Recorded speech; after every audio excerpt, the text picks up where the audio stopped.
for today's video, hindi pa ako nagluto ngayon guys. Kasi Sabado na yan. Then, ang ano namin, pagkain namin ay binibig palabas. Ito po guys, ayan. Tamis to siya. Tamis ang mahal. So, actually, tapos hindi ko sila kumain. Ayan.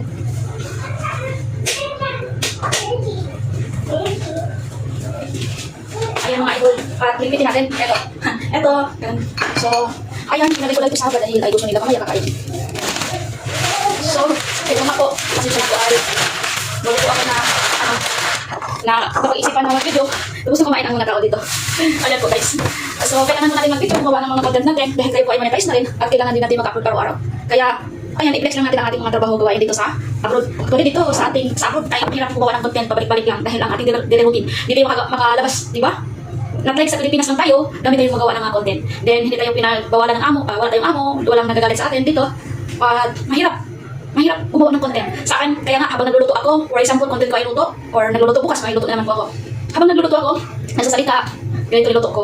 Dahil para, mamaya pag-edit ko, putol-putol, idugtong-dugtong ko na lang po yan, i-edit ko na lang bago ako matulog. Dahil, eto pala dito, tapos ako trabaho ko guys, nasa room na ako ng alaga ko, then bawal ako magsalita doon, nagagalit alaga ko. Then, yung time na yun, kailangan ako agad sa kanya. Lagi na ako tinatawag, ganyan. So, ang hirap isang content creator dito tayo sa ibang bansa. Lalo na ako ay mahirap dahil ako pa isang caregiver, di ba?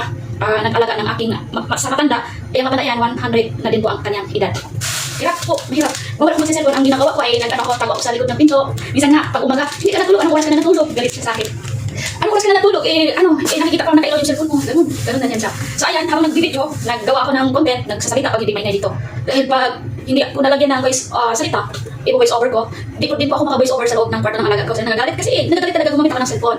Ayan, so pagka umaga ko na lang mag-voice over, pag andito na ako sa kusina. Yun po guys, ang hirap talaga maging isang content creator na ganitong sobrang higpit ang ating alaga. Mahigpit sila. Pero alhamdulillah, sobrang thankful po din po ako dito guys dahil ay hindi naman po ako nila pinagbabawalan pag si cellphone. Habang nagluluto, okay naman po. Hindi nila ako pinagbabawalan na mag-video sa mga pagkain. Okay lang, okay sa kanila, walang problema. Kaya magawa ko ang pag-Facebook. Yan lang. So, ang problema ko lang ang alaga ko. Pag nandoon na talaga ako sa room ng alaga ko, di na talaga ako makapag-cellphone.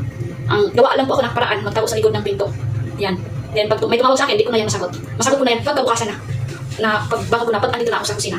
At yan lang po ang aking my flex for today. At nasasabi ko lang po ang aking mga gawain dito sa Saudi Arabia. Ganun po ang kahirap is asa kadama.